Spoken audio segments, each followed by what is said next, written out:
Diamonds and Toads. A big shout out to Alexis and Zach for requesting today's story.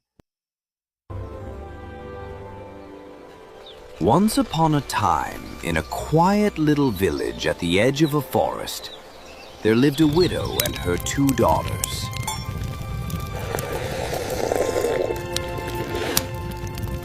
The elder, Clarice, was the very image of her mother, sharp-tongued, proud, and vain.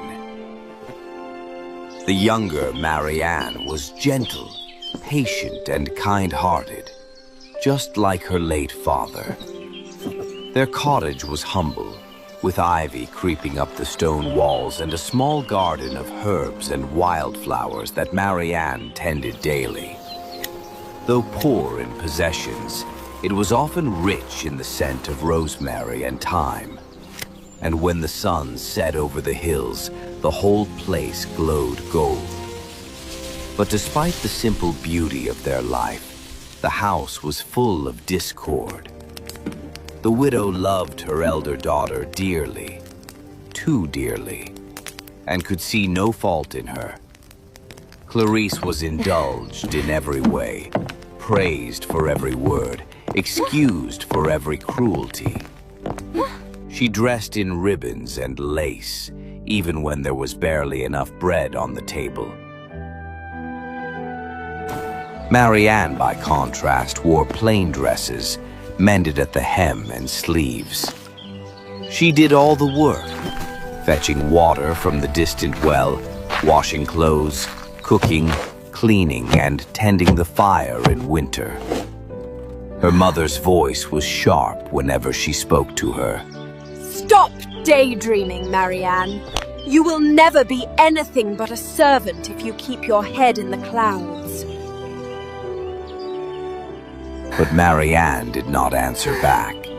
She had learned long ago that kindness was the only armor she could afford.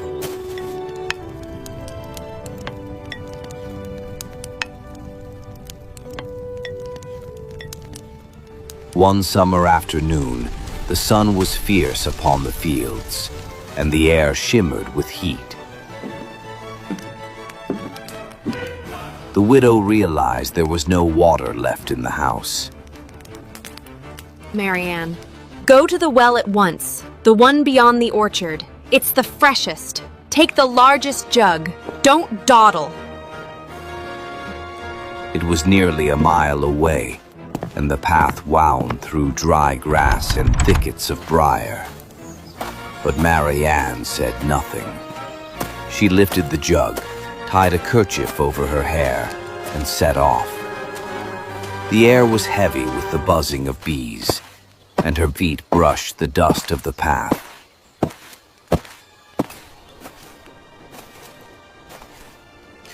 By the time she reached the old stone well, her arms were trembling with fatigue.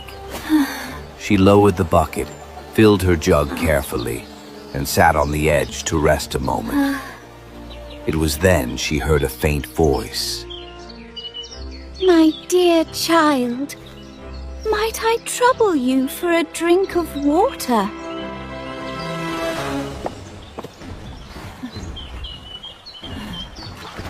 Of course, ma'am. You must be very much parched in this heat. Marianne set down her jug at once. She dipped her jug again, rinsed it clean, and drew fresh water from the well. Holding it carefully, she offered it to the old woman, who drank with slow, grateful sips. You are too kind, my dear. Not many would serve a stranger so sweetly. It's nothing, ma'am. You looked thirsty, and I was here. It is not nothing, child.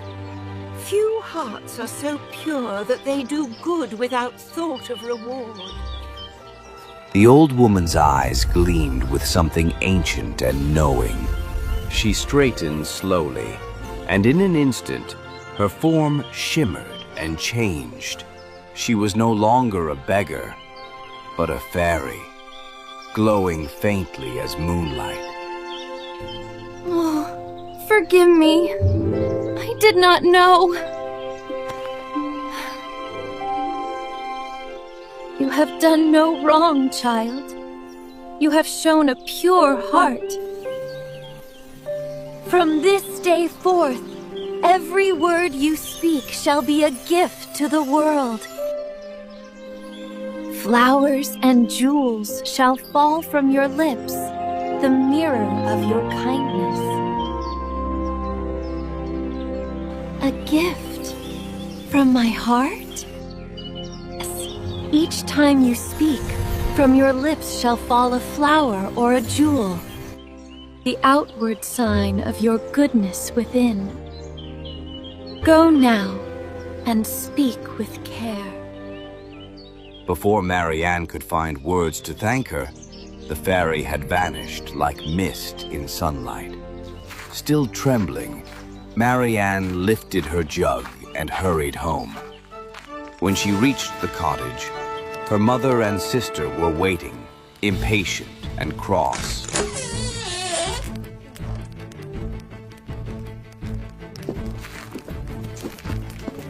At last! Did you fall asleep at the well? Give me that water! Oh, sorry, Mother.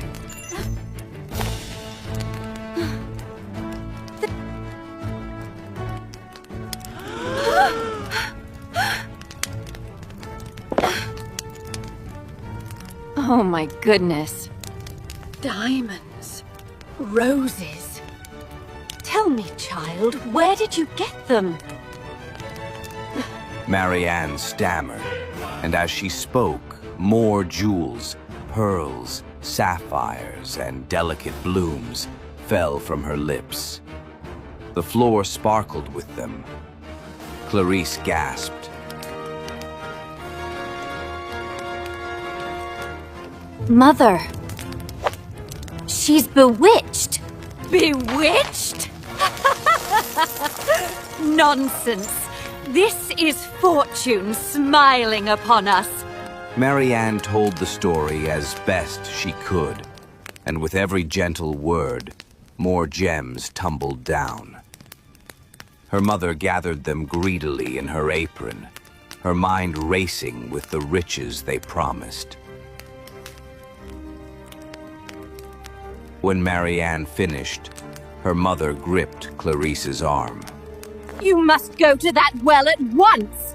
Do exactly as your sister did, and we shall be twice as rich. Clarice was not pleased by this idea. The thought of walking a mile in the sun and fetching water like a servant made her wrinkle her nose. But when she saw the pile of diamonds glittering on the table, she changed her mind. Very well, if it will make you happy. Be polite. Speak kindly to any old woman you meet. Clarice muttered to herself the whole way. The dust clung to her shoes, and the heat made her flush with irritation. When she reached the well, she bent to fill her jug. But before she could lift it, a figure appeared beside her. It was again the fairy, though this time she looked not like a beggar, but like a beautiful princess. Clarice stared at her, unimpressed. Good day, madame. Might I kindly have a sip of water? I have not come here to serve strangers. If you're thirsty, draw your own water. You would deny water to one who thirsts? I would deny it to anyone who thinks me a servant. I came here for my own business, not yours.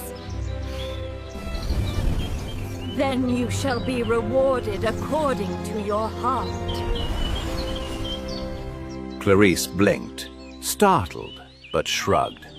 What nonsense! She muttered and began the long walk home.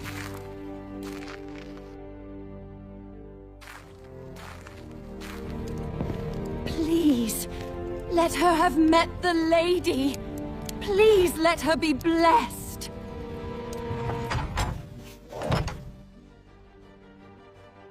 Well, my darling, did you meet her? What did she say? Some old fool asked me for water, but I sent her away. Before she could finish, a toad leapt from her mouth and landed on the floor. Then another, and another.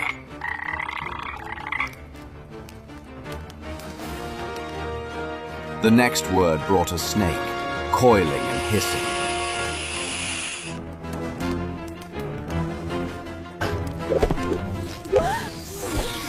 What is this? Stop it! Stop it at once! But Clarice could not. Each angry word brought another creature slithering from her lips. The room filled with croaking and hissing until the widow fled into the yard, crying out in despair. Oh, why?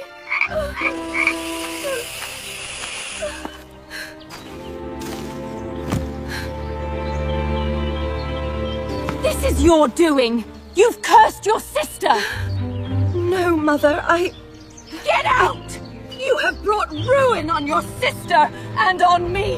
Get out! Get out now! The sun had just begun to set when Marianne left the house. She walked toward the forest, her eyes wet with tears.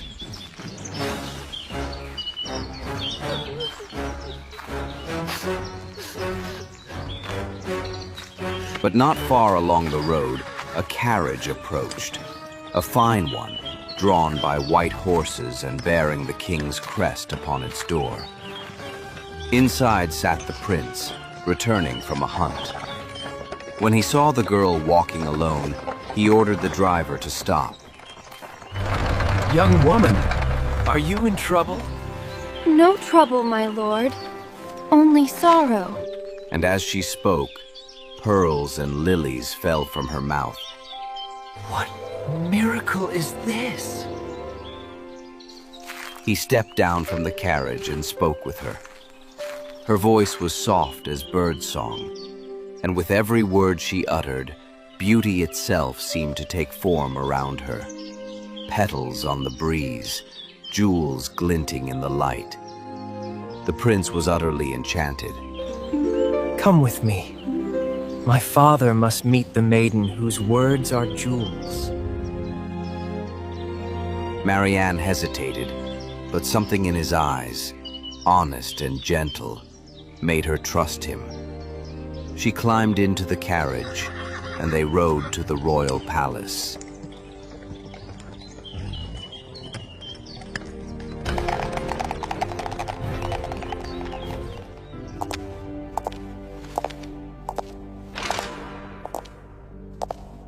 The king and queen received her in the grand hall, and when she curtsied and greeted them, diamonds rolled across the marble floor.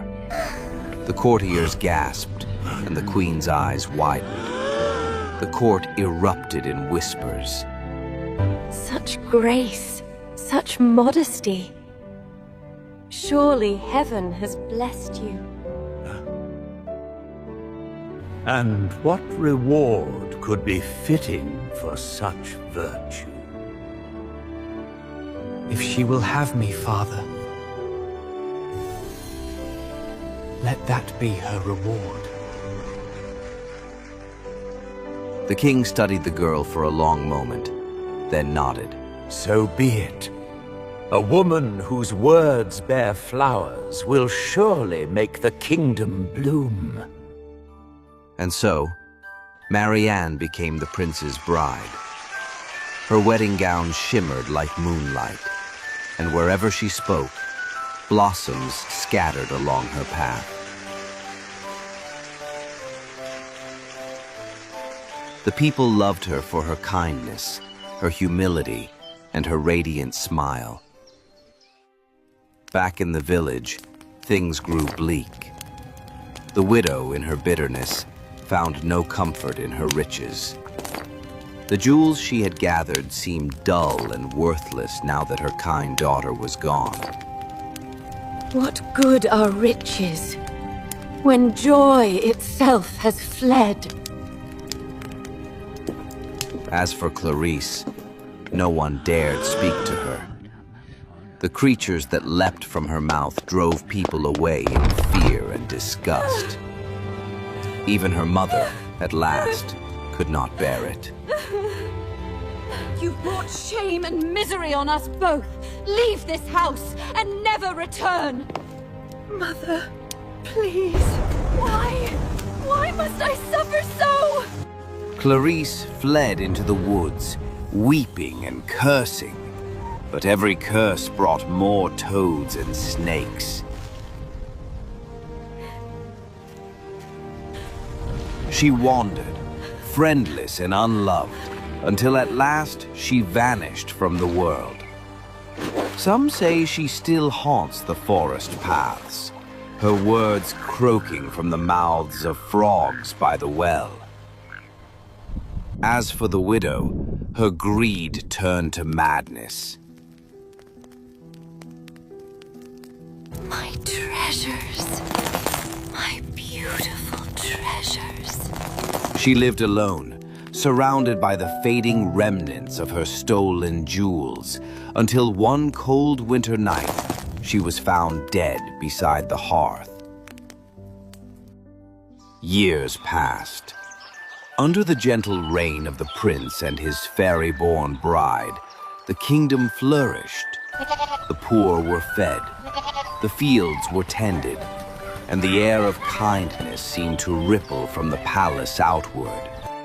Whenever the queen spoke, her words brought light and joy, as if the magic of her gift had spread beyond jewels and flowers to touch the hearts of all who heard her. You've changed this land, my love. Not I alone. Kindness spreads like sunlight. It warms every heart it touches. Her children grew up in the same spirit, humble, generous, and wise. And though the fairy who had blessed her was never seen again, the queen often felt her presence in the quiet moments, like a faint perfume of roses on the air. True grace and kindness cost nothing, yet they make the world rich. Beauty fades and wealth crumbles, but a gentle heart will shine forever.